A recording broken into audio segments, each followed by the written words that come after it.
அனைவருக்கும் வணக்கம். தாய் மாமன் உறவுன்றது எவ்வளவு ஒரு உன்னதமான உறவு. தாய்க்கு இணையான பாசத்தையும் தந்தைக்கு இணையான அன்பையும் செலுத்தக்கூடிய மிக உன்னதமான உறவு.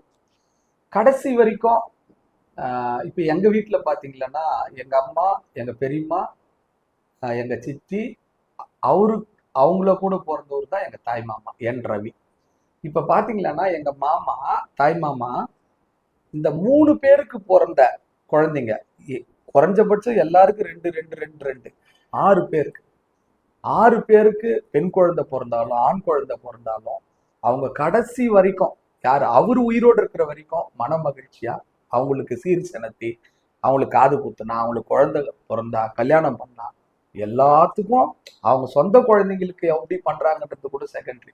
ஆனா அதெல்லாம் வந்து எவ்வளோ கஷ்டத்தோடு இருந்தா கூட அந்த முறை சீர் செனத்தி அதுதான்.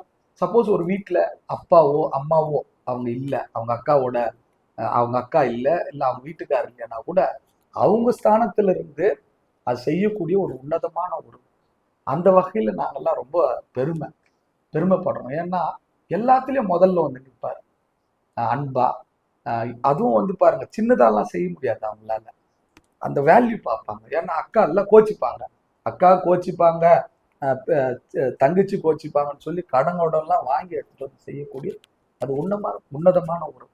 ஆனா இன் ஃபியூச்சர்ல அந்த மாதிரி ஒரு தாய்மாமன் உறவு இல்லாதையே போக போகுது. ஏன்னா எல்லாரும் ஒவ்வொரு குழந்தைங்க பெக்கக்கூடிய ஒரு விஷயத்துல அவங்களோட அன்பு பகிர்ந்துக்கிறதுக்கு கூட ஆள் இல்லை.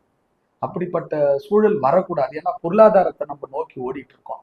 அது கிடையாது. நம்ம வாழ்க்கைன்றது ஒருவேளை சாப்பாடு, தங்கக்கூடிய இடம், போட்டுக்கிறதுக்கு துணி தானே தவிர ஆடம்பரத்தை நோக்கி போறதுனால தான் இந்த ஒரு சூழல்லாம் இருக்கு. அதனால நம்ம ஒவ்வொரு வீட்லயும் 1 2 இருக்கிறது தவறு கிடையாது. அதுவும் குறிப்பா தாய் மாமன் உறவு யாருக்கெல்லாம் கிடைச்சிருக்கோ அவங்கெல்லாம் வந்து ஒரு பாக்கியவான். ஏன்னா அது ஒரு மிகப்பெரிய ஒரு உன்னத வரம்னு தான் சொல்வேன். இந்த வகையில எனக்கு ரொம்ப மகிழ்ச்சி எங்க தாய் மாமன் பெற்றது. என் ரவி அவர்களுக்கு இன்னைக்கு பிறந்த நாள். மாமா, இன்னைக்கு இனிய பிறந்த நாள் நல்வாழ்த்துக்கள் மாமா உனக்கு.